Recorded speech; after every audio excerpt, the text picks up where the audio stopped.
Online navigation. Thanks to online traffic information, the navigation will consider the latest data about any inconveniences which might occur on your route, such as traffic jams, roadwork, or accidents. The route is calculated on ŠKODA servers. Therefore, it can give you optimal diversion recommendations, so you can arrive to your destination in a timely manner.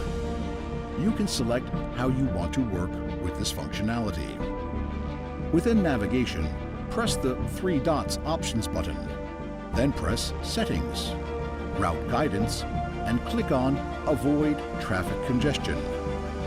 Here you can select if you want the system to automatically guide you through a better route or ask you in case there is a better route. If you want to disable the service, you can turn it off. Thanks to Online Maps Update, you don't need to manually download the map updates.